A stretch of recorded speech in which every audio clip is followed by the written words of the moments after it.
Hello students, BSc part third के हम पढ़ रहे थे ट्रांजिशन मेटल कॉम्प्लेक्सेस की मैग्नेटिक प्रॉपर्टीज़। आज का अपना वीडियो है application of magnetic moment data for 3D metal complexes. 3D metal complexes जो है उनमें हम जो मैग्नेटिक मोमेंट के जो डेटाज हैं, उसके मैग्नेटिक मोमेंट जो वैल्यूज़ हैं, उनसे हम क्या क्या इन्फॉर्मेशन गेन कर सकते हैं उसके बारे में अपने को बात करनी है।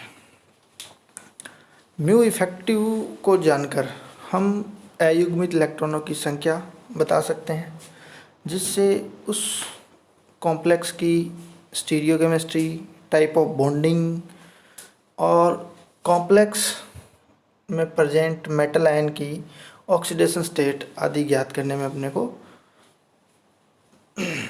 सहायता मिलती है। तो स्पिन ऑनली फार्मूला की अगर मैं बात करूं तो mu effective is equal to root n+2 Bohr magneton, जहां n क्या है, अयुग्मित इलेक्ट्रॉनों की संख्या। चलिए हम इस सूत्र की सहायता से एक एग्जांपल लेते हुए इन चीज़ों को कैलकुलेट करते हैं, फाइंड आउट करते हैं। एक आयरन का कोई कॉम्प्लेक्स हमें दिया हुआ है FeL6n+, यानी उस पर चार्ज वगैरह कुछ नहीं बताया, हमें सिर्फ पता है कि उसका म्यू की वैल्यू है 5.9।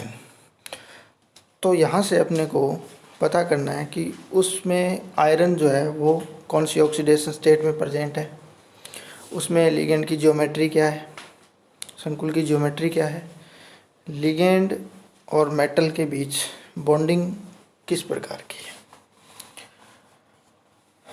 तो चलिए शुरू करते हैं, इसको कैसे हम पता कर सकते हैं। इस एग्जाम्पल के माध्यम से इन सब चीज़ों का एक्सप्लेन हम करेंगे। तो हम जानते हैं कि म्यू का जो फॉर्मूला है वो है n+2 पूरे का रूट बोर मैग्नेट्रॉन। अब म्यू की वैल्यू यहाँ 5.9 दी हुई है, तो दोनों तरफ हम स्क्वायर कर लेते हैं। तो यहाँ आएगा n² + 2n = 5.9 का स्क्वायर आएगा 34.81। यहाँ से ये अपनी एक इक्वेशन बन गई, जहाँ हम n की दो वैल्यूज़ फाइंड आउट करेंगे। इस इक्वेशन को अगर हम सॉल्व करते हैं कि b+-4ac वाले फॉर्मूला यूज़ करके, तो n की दो वैल्यूज़ हमें मिलती है।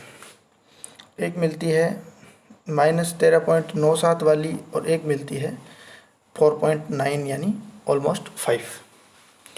तो हम जानते हैं कि अयुग्मित इलेक्ट्रॉनों की संख्या ऋणात्मक तो हो नहीं सकती, इसलिए -13.97/2 वाली जो वैल्यू है वो वैल्यू को हम निरस्त कर देते हैं कि इसकी वैल्यू ऋणात्मक नहीं हो सकती।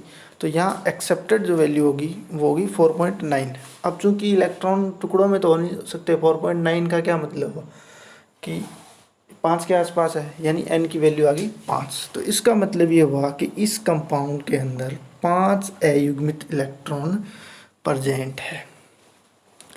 अब हम आयरन का इलेक्ट्रॉनिक कन्फिग्रेशन लिखते हैं, तो हम जानते हैं कि आयरन 26 पे आता है और 5 अयुग्मित इलेक्ट्रॉन की जो उपस्थिति है वो ये बता रही है कि पाँचों d ऑर्बिटल में सिंगल इलेक्ट्रॉन्स हैं, यानी आयरन +3 में प्रेजेंट है।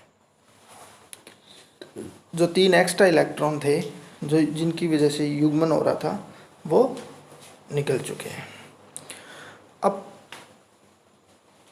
अगर हम वीबीटी के आधार पर 6 लिगेंड है तो अष्टफलकीय संरचना को अगर हम माने और 5 अयुग्मित इलेक्ट्रॉन रखते हुए देखें तो 3D ऑर्बिटल जो है वो बॉन्डिंग में पार्टिसिपेट नहीं करेंगे, हाइब्रिडाइजेशन में भाग नहीं ले पाएंगे, क्योंकि अगर वो भाग लेते हैं तो उनमें से अगर रिक्त कक्षा कम करवाएं तो फिर इलेक्ट्रॉन की पेयरिंग करवानी पड़ेगी, तो अयुग्मित इलेक्ट्रॉनों की संख्या 5 नहीं रह पाएगी। इसलिए यहाँ पे जो डी कक्षक यूज होने हैं दो, वो 4D कक्षक यूज होने हैं, यानी ये बाह्य कक्षक संकुल बनेगा। यानी इसमें जो हाइब्रिडाइजेशन होगा वो sp3d2 होगा, ना कि d2sp3। ये सूचना भी इसकी सहायता से हमने प्राप्त कर ली।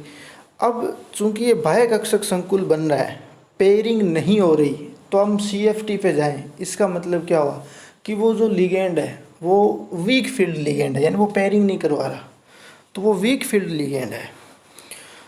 यहाँ डेल्टा ओ की वैल्यू है वो काफ़ी कम है, यानी वीक फील्ड लिगेंड। और वीक फील्ड लिगेंड है तो इसका मतलब ये हुआ कि मेटल और लिगेंड के बीच की जो बॉन्डिंग है वो मुख्य रूप से आयनिक प्रकार की है, कोवैलेंट टाइप की बॉन्डिंग नहीं है। तो ये देखिए, एक केवल मैग्नेटिक मोमेंट के डेटा से हमने इतनी सारी इस कॉम्प्लेक्स के बारे में इंफॉर्मेशन प्राप्त कर ली।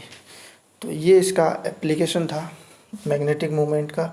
इसके अलावा हम किसी कंपाउंड का मैग्नेटिक मोमेंट जानकर उसकी ज्योमेट्री, उसकी स्टीरियो केमिस्ट्री आदि को एक्सप्लेन कर सकते हैं।